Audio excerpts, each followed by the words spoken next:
कल मैंने दिल्ली के 250 स्कूलों की लिस्ट जारी करके पंजाब के शिक्षा मंत्री जी से रिक्वेस्ट किया था कि आपने दिल्ली के स्कूलों में आके देखने की इच्छा जताई थी और कहा था कि 250 स्कूलों के आधार पर आप दिल्ली और पंजाब के शिक्षा मॉडल को कंपेयर करना चाहेंगे।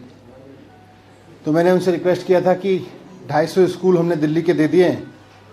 वैसे तो कितने भी स्कूल आप मांग लें, लेकिन 250 स्कूल आपने बात की, हमने 250 स्कूलों की लिस्ट दी थी और रिक्वेस्ट किया था कि शाम तक वो भी पंजाब के 250 स्कूलों की लिस्ट जारी कर दें ताकि कंपेयर किया जा सके कि किसने इंफ्रास्ट्रक्चर पे, टीचर्स ट्रेनिंग पे, रिजल्ट पे, बच्चों के ओवरऑल लर्निंग आउटकम पे, पूरे शिक्षा सुधार पे पंजाब के शिक्षा मॉडल में ज़्यादा अच्छा काम हुआ है कांग्रेस के, या दिल्ली के शिक्षा मॉडल में केजरीवाल जी के मॉडल में ज़्यादा अच्छा काम हुआ है, और पंजाब की जनता तय कर लेगी।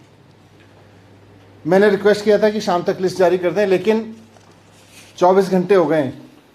24 घंटे तक उनकी तरफ से कोई इसका जवाब भी नहीं आया है। ऐसा लग रहा है कि अब वो शिक्षा का मैदान छोड़ के भाग गए हैं। जब मैंने कहा था 10 स्कूल देख लीजिए तो उन्हें लगा कि शायद हम 10 स्कूल पर कुछ डिफेंस करेंगे। हमने कहा 250 स्कूल देख लीजिए। तो अब लग रहा है कि वो मैदान छोड़ के भाग रहे हैं। मैं उनसे फिर से रिक्वेस्ट करता हूँ, ख़ासतौर से मैं अब पंजाब के मुख्यमंत्री जी से रिक्वेस्ट करूँगा कि हकीकत तो ये है कि 4.5 साल 5 साल में आपकी सरकार ने पंजाब में कुछ नहीं किया। पंजाब के लोगों ने आपको बड़ी उम्मीद से चुना था, लेकिन आपकी सरकार ने पंजाब के लोगों के लिए कुछ नहीं किया, पंजाब में कुछ नहीं किया, और शिक्षा पे तो बिल्कुल ज़ीरो काम रहा है। वैसे में आपके शिक्षा मंत्री जी जो नए मंत्री बने हैं वो दावा कर रहे थे कि बहुत काम हुआ है और बहुत अच्छा काम हुआ है पंजाब के शिक्षा मॉडल में, और पंजाब के स्कूल तो बहुत शानदार हो गए हैं। तो वो तो मैदान छोड़ के भाग गए हैं। अब मैं चन्नी साहब से रिक्वेस्ट करूंगा कि शाम तक आप 250 स्कूलों की लिस्ट दे दें, क्योंकि पंजाब के लोगों को ये हक तो बनता है कि पंजाब की सरकार ने पिछले 5 साल में क्या किया है शिक्षा पे। 250 स्कूलों का ही बता दें, ज़्यादा स्कूलों का नहीं बता पा रहे तो 250 स्कूलों में पंजाब सरकार ने पिछले 5 साल में क्या काम किया है ये पंजाब के मुख्यमंत्री जी बता दें। 12वीं क्लास तक के 250 स्कूलों की लिस्ट दे दें और बताएं कि वहाँ शिक्षा सुधार पे, टीचर ट्रेनिंग पे, वहाँ के प्रिंसिपल्स की ट्रेनिंग पे, वहाँ के रिजल्ट्स पे, वहाँ के बच्चों के IIT JEE जैसे बड़े बड़े कॉम्पिटिशन्स को पास करने पे, वहाँ के इंफ्रास्ट्रक्चर फैसिलिटीज़ पे क्या काम किया है।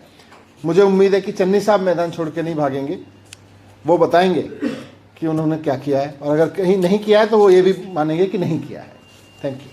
सर, एक और सवाल है सर कि आज अभी पार्लियामेंट में, लोकसभा में किसान बिल को वापस लिया गया, आपका इनिशियल कमेंट?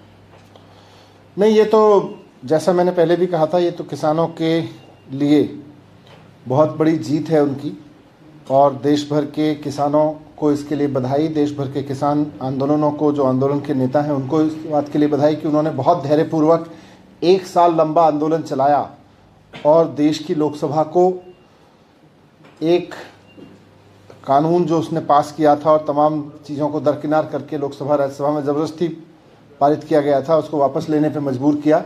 तो मैं इस आंदोलन की सफलता के लिए, इस आंदोलन की जीत के लिए किसानों को बधाई देता हूं, और उम्मीद करूंगा कि लोकसभा भी और केंद्र सरकार भी उन किसानों से माफ़ी मांगेगी जिनका कोई अपना इस आंदोलन में शहीद हुआ, और जितना नुकसान हुआ है उसके लिए भी माफ़ी मांगेगी।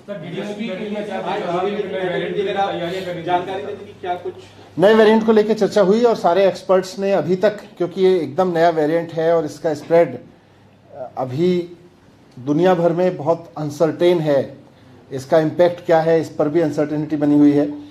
तो ये कैसे रिएक्ट कर रहा है नया वेरिएंट, सब लोग इसको लेकर दुनिया भर में चिंतित हैं। आज हमारे जो भारत सरकार के एक्सपर्ट्स हैं उन्होंने पूरा एक अभी तक की जितनी भी जानकारियां मिली हैं उसके बारे में DDMO को अवगत कराया, और उन्होंने भी कहा कि हम भी नज़र रखे हुए हैं, सरकारें भी नज़र रखेंगी, लेकिन अपनी तैयारियों में कोई कोताही नहीं करेंगी। वो चाहे वेरिएंट कितना डेडली है और कितना नहीं है, वैक्सीन पे इसका कितना असर पड़ रहा है नहीं पड़ रहा, ये सब चीज़ें अभी बहुत आगे कुछ समय में, आने वाले कुछ समय में क्लियर हों। लेकिन सर तैयारियां उस लिहाज से नहीं, तैयारियां तो यह है कि अगर केसेस बढ़ते हैं किसी भी कारण से तो उस वक्त कितने बेड्स की जरूरत पड़ेगी, क्या जरूरत पड़ेगी, कैसे जरूरत पड़ेगी, उसके लिए मई और जून के अनुभव को देखते हुए, अप्रैल मई जून के अनुभव को देखते हुए दिल्ली सरकार पहले से तैयारियां कर रही थी।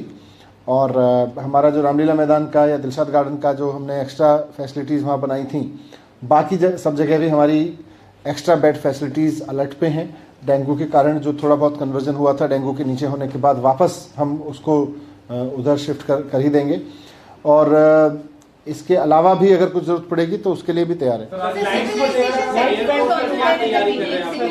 एक second Sir, Civil Aviation Secretary was also there in the meeting. Did the question of banning flights come up in the meeting, or any more precautions being taken for